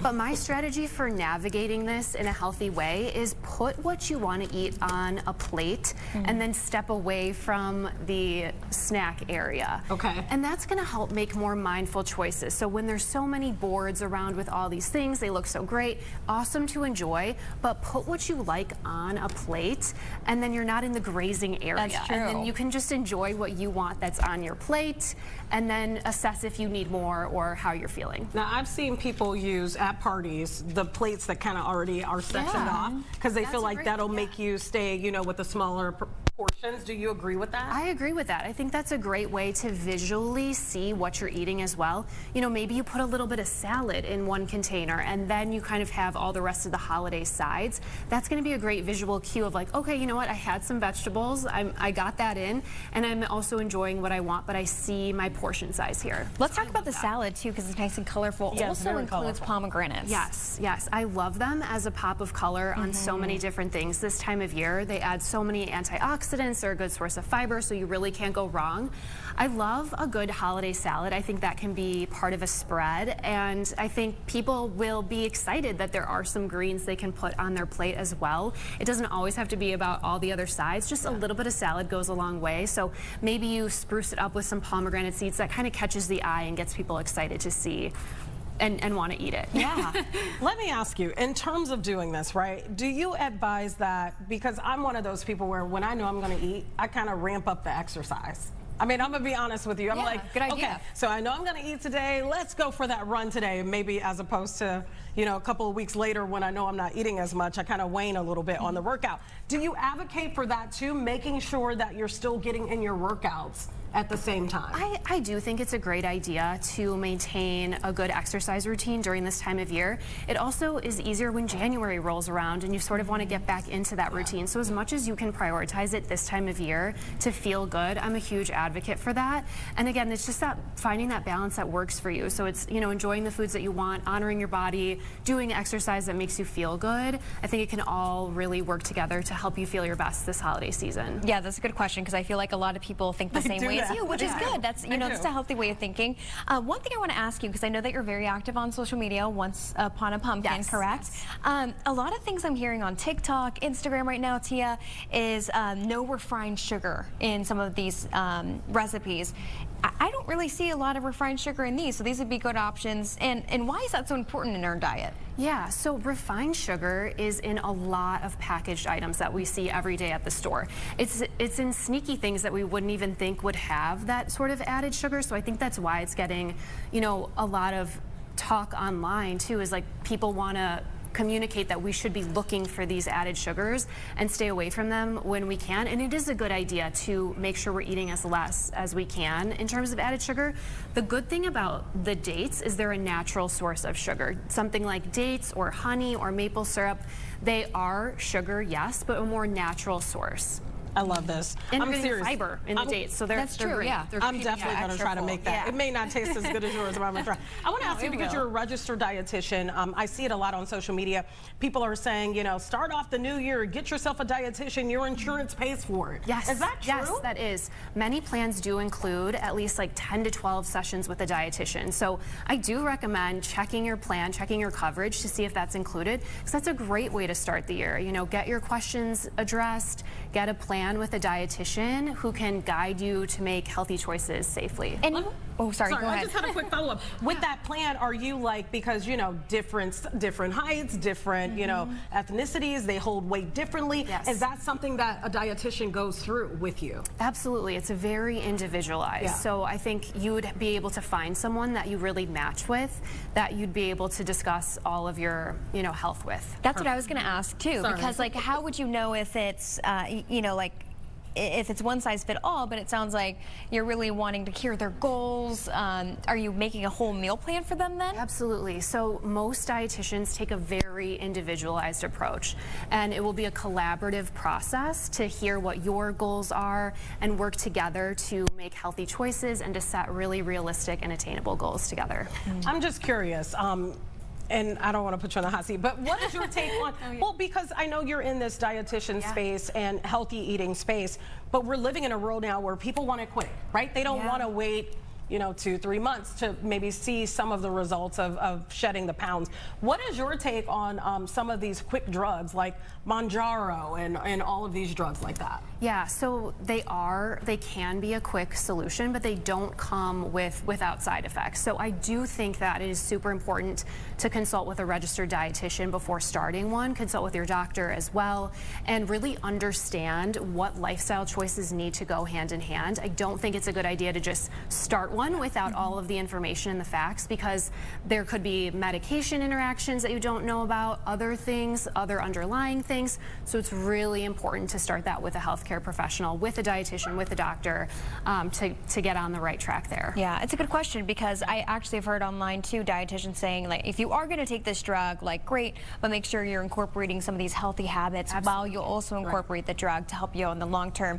Back to holiday meals. All right, you're going to a party. Yes. The smorgasbord is there, everything, all the works, and you want to, like, at least go about it the right way. Is there, like, kind of like a what to grab for first that you recommend before you get to maybe the sugary desserts? Yeah, so I have a dietitian answer here, and it's going to be something that has fiber, because that's going to help to keep you full and, again, like, help you make healthier choices. So if you do see some fruit cut up on the charcuterie board, that would be great to put on your plate.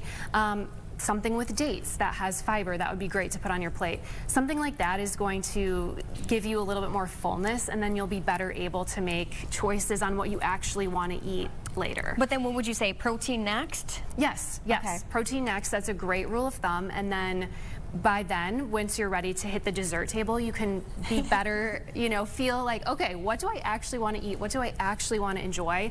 I don't have to have all of this. You know, there's going to be another party where I can enjoy some of it too, but what do I want to enjoy right now? And what does that look like? So it doesn't mean no, it just means in moderation. Absolutely, yes, yes. Perfect. I think portion control and moderation are great to keep in mind during holiday season eating. Okay, let's talk a little bit more about what you're posting online, because I know, again, you're active on social media. Are you giving people some tips and tricks during this holiday season too? Yeah, along with what I just shared about being mindful and, you know, keeping in mind what the portion sizes are, I really love to make recipes that are healthier swaps for things that are high in sugar. So this date bark, other things that are incorporating seasonal ingredients, that gives me a lot of inspiration in the kitchen, and it's a really easy way to incorporate more nutrition. So like I said, a splash of pomegranate juice would add a lot of antioxidants to a cocktail. Some pomegranate seeds would add a lot of nutrition. Just little ways like that that help you add more, instead of this sort of minusing mindset where you're like, oh, I need to not have this, not have this, not have that. Yeah. I understand where that comes from as well, but my philosophy as a dietitian, I like to see what we can add to enhance the nutrition of our diets at the same time. I will say I also recently heard, and I'm giving you all these things that I'm hearing on my own social media, sorry about that. They're all over. But you know, like, I'm hearing that having actually seasonal food is really good for your body. Does it make a difference? It does, it really does. If you can shop at a farmer's market and get what's in season or something local, it's gonna be higher in nutrition, more nutrient dense than something that's traveled very far to get to us that's not in season. So it's going to have more fiber, it's going to have more of those good plant compounds that are really healthy for disease prevention. So I do recommend, and it just like is more fun in the kitchen, right?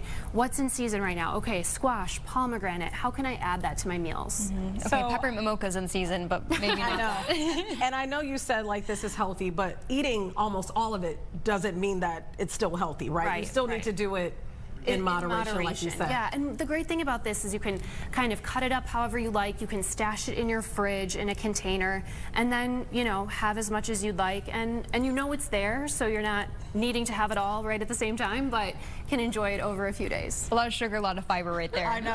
Yeah, a lot of fiber, yeah. Where can people follow you? Yeah, you can follow me on Instagram at Once Upon a Pumpkin. Oh, I love that name. I So do too. cute. It's so cute. All right, thank you so much, Maggie, for coming in and spending some time with us. I know As the last time always. we saw you, it was on Zoom, I think. So Oh, it's yeah, good to I have think you so. in, yeah, in person. All right, well, stick with us. We're going to be talking about Christmas in Chicago right after this break.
11:31 now. You can't go through the holiday season without watching at least one holiday rom-com movie.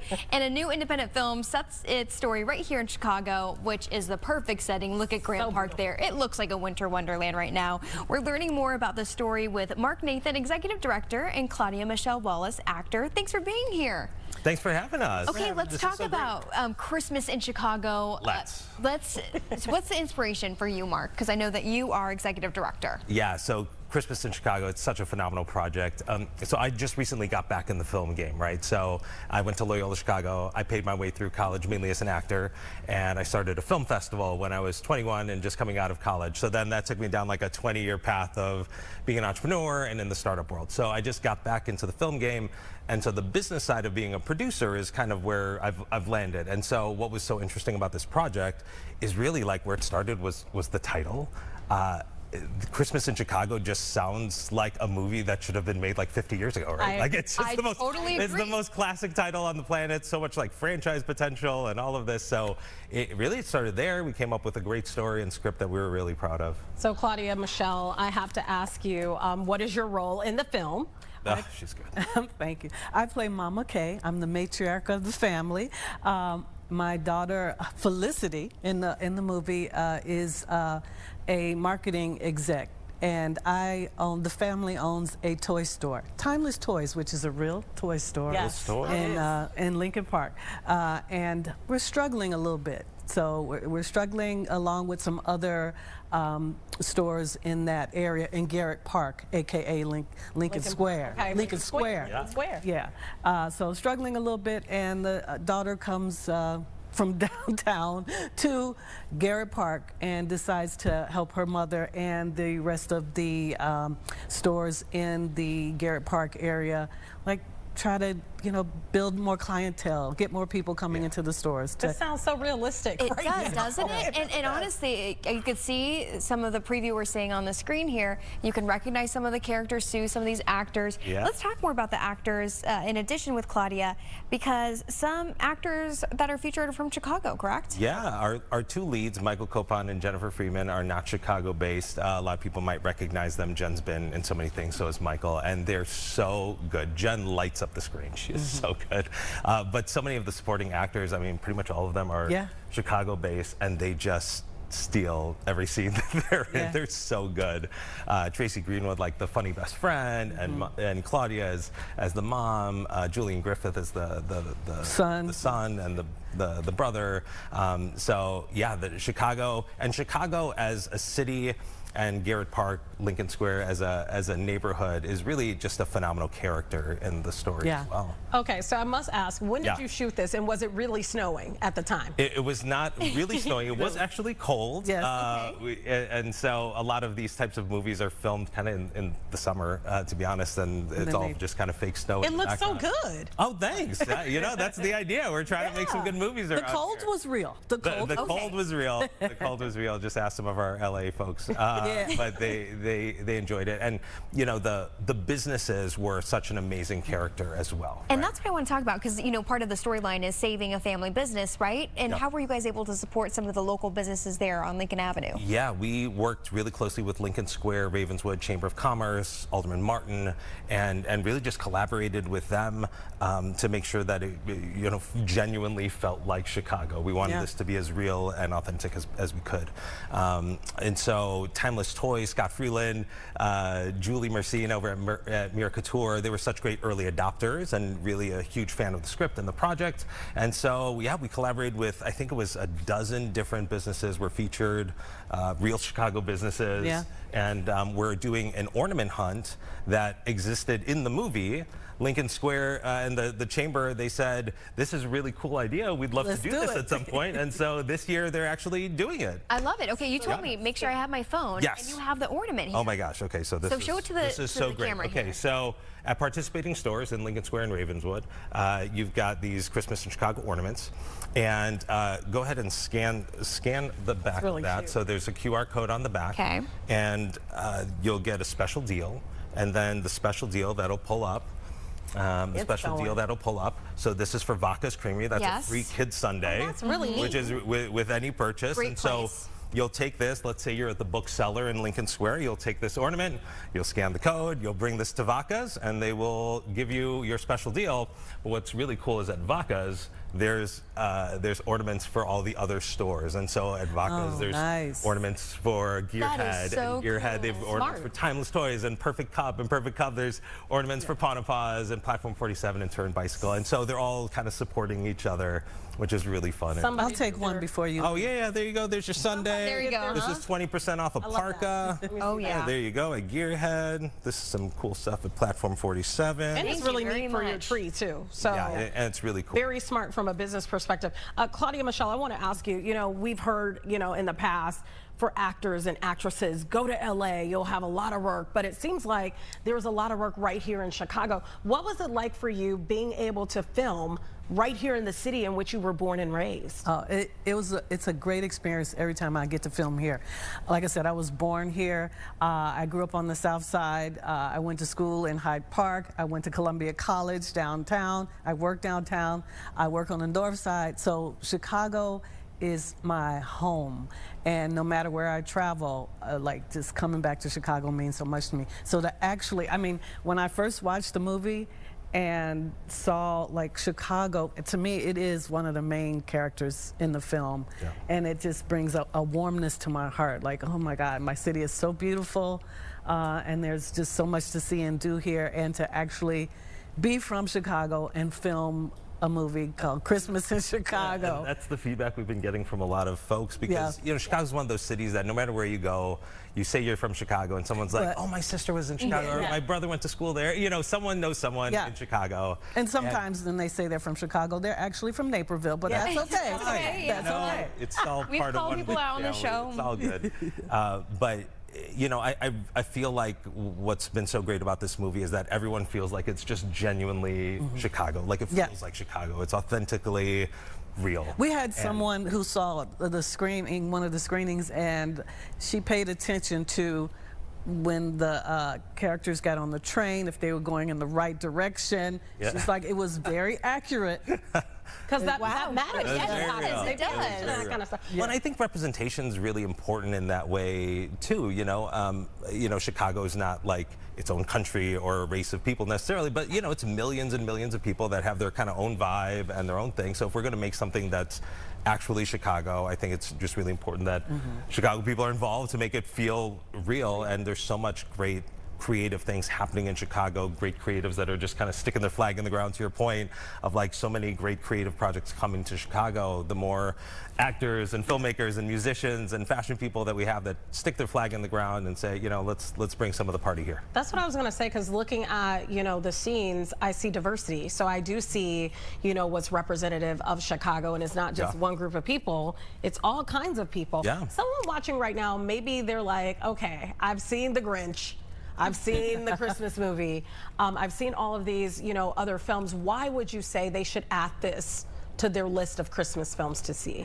Oh man, you know, and I think Claudia can attest to this too, and I'm sure she's got some thoughts. But anytime that you're doing a movie, there's expectations that people have, right? Like if you're watching a sports movie, you want to see this, this, and this. You know, if you're seeing a holiday movie, you want to see this, this, and this. And so then the game and the fun part as a filmmaker is, how do you do that well? How do you do it creatively? How do you do it in a way that feels new and fresh?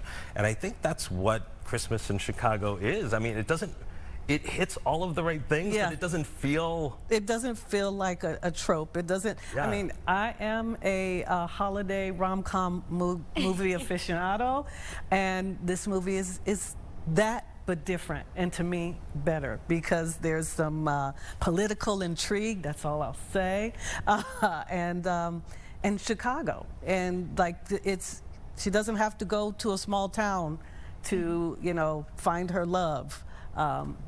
She finds it in Chicago. I do. You shouldn't have to escape her world, right? She just goes deeper into family and deeper into relationships. I love how passionate you both are. Yeah, you make me want to see it. Me too. Okay, it's pretty good. Speaking of, let's talk about the screenings that are happening. Where in Chicago can people see Christmas in Chicago? Yeah, there's a good handful of screenings, and we're adding more all the time. If you go to christmasinchicagomovie.com, we're updating everything all the time. I think there's 5 or 6 screenings throughout Chicago, throughout the rest of the holiday season, and actually in 10 different cities, which is really cool. There's so many people that want to see this movie, and so yeah, we're kind of taking it on the road, and it'll be really cool. Was there anything that happened behind the scenes that you were not expecting that was like wild or crazy? Was it raining? Did something? Anything? Or only in Chicago? Yeah, only in Chicago. Well, yeah, I was going to talk about Kevin, but that's not only in Chicago. By all means, feel free to talk about Kevin. Kevin, what kind of dog is Kevin? He's a big white fluffy, Christmas-looking dog. Okay. Yeah. And the first time I shot with Kevin, I think it was late. It was late. Kevin was ready for bed, and but there's a beautiful white Christmas dog in the movie. Yeah. And we snuck him in there. And he needed to stay up, Yeah, and then with what's funny about this movie is one of the things she needs to do is like talk to the alderman about getting the big tree in the plaza. Oh, that's so Chicago. Okay. Yeah. You got to go in and show up and talk to the people. But what's actually really funny is like to film that scene in the movie, we actually didn't need permits at all. You know, we talked to the alderman and we talked to the chamber, and we were all on the same page, but they're like, well, if the chamber's cool and the alderman's cool, like, yeah, do what you want. I'm like, we're gonna put a tree and we're gonna film in the plaza. We're all good? And they're like, have at it. I'm like, okay. How many days to film? Because we've heard these crazy timelines, you know, for people shooting movies. They're like, oh, well, it took 2 days. Well, actually, yeah, so we shot this movie. Principal photography was 10 days. So we shot. Wow. Yeah. Wow. And were you guys primarily like staying around Lincoln Square area? Yeah, this whole thing is filmed in Chicago, and it's beautiful. You know, on location at a lot of businesses. I mentioned Timeless Toys earlier. That's a really big featured business in the movie, and that's their toy store. And as much as possible, we wanted to use the real names of the real stores. I mean, the default in most movies is just fictionalize everything, because then you don't have to deal with the actual businesses or whatever. But again, I was 20 years in the entrepreneur and small business and startup game, so like honoring small business ownership and really like lifting up these business owners and cherishing what they do in the neighborhoods is, I mean, it's everything. It's everything. Was that a reporter that you had in the film? It was a reporter. Okay, next time you call us up. I mean, come on. Yeah, I know. Next time we're gonna have to. Speaking of, I've done live segments many times over the last year over in Lincoln Square on Lincoln Avenue, and I have heard about this movie over and over. So I'm so happy to watch it, because you've sparked so much happiness, you guys, for so many people around that neighborhood, because it is special. In general, it's a really close-knit spot. Yeah, and we, of course, we knew that if we're going to show it in the neighborhood where we shot it, everyone's going to love it, right? But one of the screenings that we did was in Delaware. And it was a bunch of, mainly retired folks. And I wanted to just see how this played. They didn't know I was in the room. They didn't know I was the director. I just wanted to see, like, how's a whole sold-out room and theater going to react to this thing? And they loved it. Oh, they loved well, it. that's It's just cool. That just shows like how much reach Chicago has. But it's the same thing when you watch some of these movies. They're shot in New York, and we still watch them, and we think Toronto. Okay. Yeah. But nothing's like Chicago. Well, nothing's like Chicago. We actually had an offer in pre-production. There was a producer friend that wanted to introduce me to a company that was interested in the script, and they were thinking about actually doubling the budget, which sounds great. But then we asked them, okay, well, what are the must-haves? And they said, the only thing we're going to ask is that you film in Toronto. And I'm like, you want me to film, hold on, let me get straight. You want me to film Christmas in Chicago? In Toronto. In Toronto. And As a Chicago guy? And Chicagoans would know. Yeah, they would have blocked that right away. And there's so many movies that take place in Chicago, and they show some B-roll of Chicago, but you're like, come on, be real. Before we get to where people can find more information, you also, found your production company, 3 Lifetimes Media. Tell us about that. Maybe what else is in the works for you here in Chicago? Sure, yeah. So one of the things that we look for, like we were talking about, are projects that have, we call it a commercially captivating spark, right? There's got to be something awesome about the movie. And so for this movie, Christmas in Chicago, was amazing. We've got a family soccer movie that we are actually partnering up with the Chicago Fire and Major League Soccer, which is really cool. You want to talk about people doing good things for Chicago, man. Joe Mansueto and the Chicago Fire, like, whoa, they're really in it. And so we love partnering with them and the entire league, which is really cool. So we're shooting that this year. And then also an inspirational true story out of Notre Dame from the early 90s, an amazing true story of a swimmer battling back from being paralyzed from the waist down and coming back and walking again and swimming again and winning again, the whole deal. So that project's pretty phenomenal. Haley Scott is such a gem of a human being and an inspirational figure. And so we're shooting that. Again, they were planning on shooting a lot of that in LA, doing what they needed to at Notre Dame, but filming over in LA, and then we got involved, and we're bringing the party over. You made it happen. That storyline. There's a lot of people involved in that. But we're trying. We're doing our part. Local. There you go. Yeah, we're trying to. We're trying to. So those projects are in the works, and we're building out our production company a little bit more like a baby studio. So we've got 12 active things in development. We've been talking to Claudia about her first film and her first production. Awesome, Claudia. Hey. So yeah, we're just trying to really build up the creative scene here. I think Chicago can be kind of new LA, not to the detriment of LA, but there's a lot of great stories that need to be told. I agree. Chicago's the real version, no shade. Hey. Of LA. I wasn't going to say it, but you can say it. And I'm just going to sit here and smile. Look how beautiful it is, man. We are lucky. It is really beautiful. Real quick before we let you go, give the website where people can find out more about Christmas. Yeah, ChristmasInChicagoMovie.com. That's where we are updating everything all the time with all the screenings. One of the screenings here locally just sold out. Is the Facets? Awesome. The Facets one is sold out. We're working on more throughout Chicago, and so just stay updated there. And definitely go to Lincoln Square, check out this ornament hunt. Genius. I love this. This is smart. It's so cute. And being able to create something in a movie that gets brought to life in such an impactful and real way is just really fun. I mean, I'm telling you, that chamber conference, they know what they're doing. They do. Katie and Ian, they're killing the game. I have a quick question for you, because when I ran into you, I didn't know who you were, but I saw you down there taking a picture with your son. Is your son interested in film now too? So my son has a quick moment in the movie. Okay, I figured I'd ask. Yeah, he's getting used to it. I mean, yes, and double thumbs he's up. 9, so he's interested in a lot of things. He's interested in bugs and in ninja class and nature and all of it. And What so, did you say? You could say it out loud.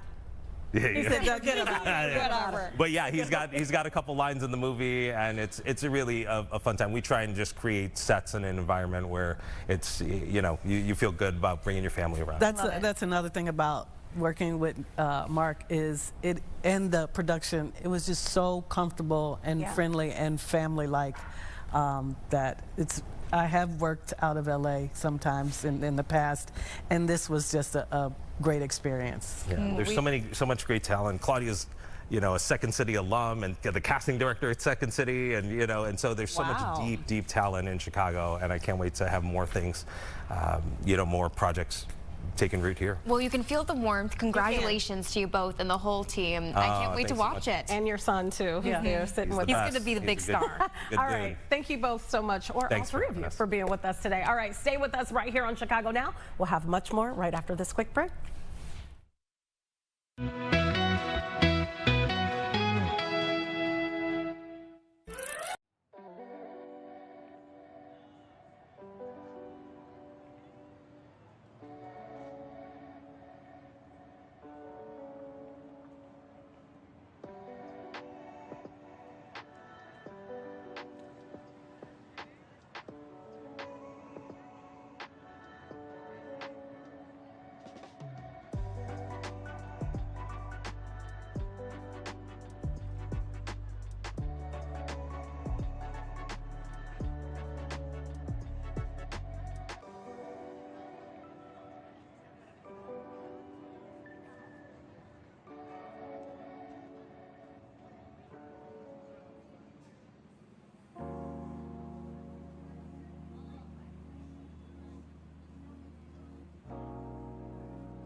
All right, so I'm going to just start out with this.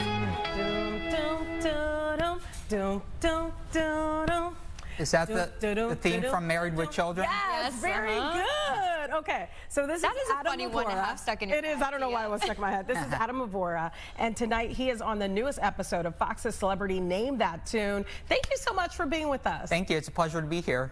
I got to ask you, so you're local, you're from around the area. Correct. How did you find yourself even being casted on this show? Well, I'm a big fan of Name That Tune. I watched the show pretty much religiously since season 1, and when I saw that they were casting for this upcoming season, I jumped at the opportunity and applied, went through the whole process of casting and filming, and now I'm excited for the episode to air. This is awesome. Adam, this is a hard show. I know. I've watched it, and I give you so much props.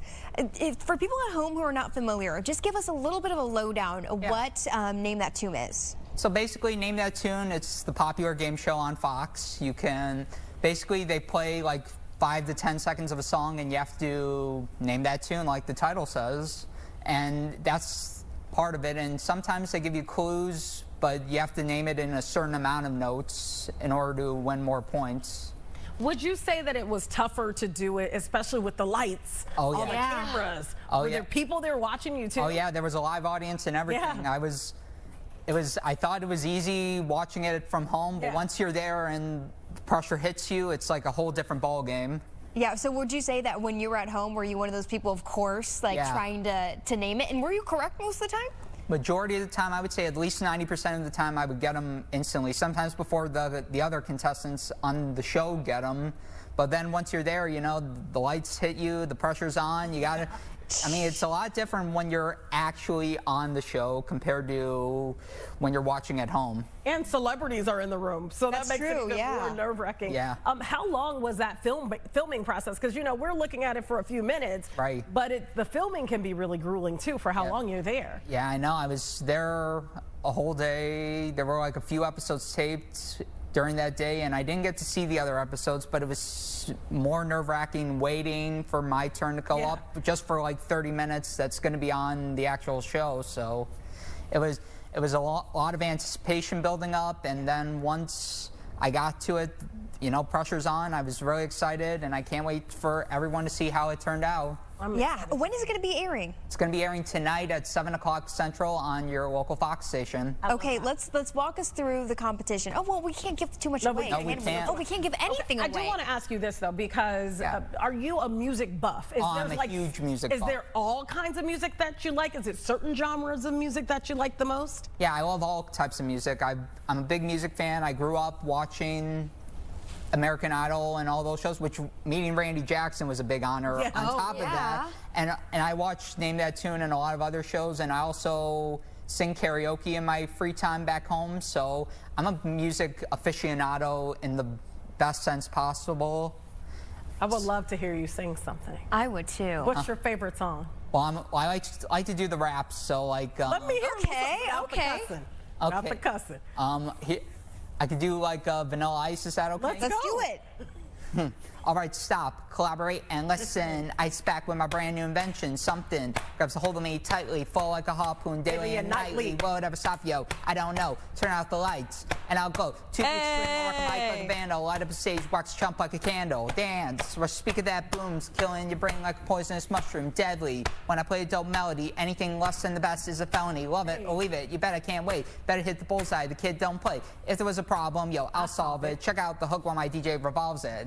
Hey, Adam! Wowee! That was the real deal. That was fun, Adam. Thank you. Okay, real quick. What is the most surprising part of this whole experience that you didn't anticipate at all? Well, definitely how different it is compared to watching it at home. You know, when the pressure's on, you know, the nerves get the best of you. I'm not going to say if I won or lost, but it's a lot different at home compared to when you're on the show.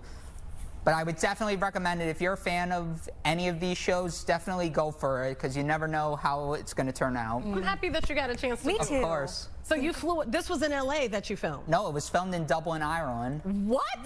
Yeah. That's you. No forgot that part. Are they filming all the shows? I mean, most of the Fox shows. Yeah, they film overseas because apparently it's better for them to. Economy. Okay. Yep, of course, yeah. So they flew you out to Dublin, Ireland. Correct. And yeah. had you ever been before? I've never been to Ireland before. No. What was the best part about that trip? Well, it was just seeing a different country. Yeah. And also, it was the first time I ever flew on my own, so that was a big deal too. Oh, congratulations. Yeah. And it was on somebody else's dime. Exactly. There you go. Gotta love that. Adam, wow. Okay, on Fox's Celebrity Name That Tune 7 tonight, 7 p.m. you said. Yep. Thank you so much for joining us. We really were appreciate fun. you. You are so fun. Thank So much you. fun. You're gonna have to teach me some singing. Oh, I will. Singing tips here. I'll solve it. All right, we'll see you tomorrow on Tuesday. Have a great rest of your day. Stay safe, everyone. Adam, that was so much fun. Thank you so much. Yeah, I appreciate it. Thank you. Oh my gosh.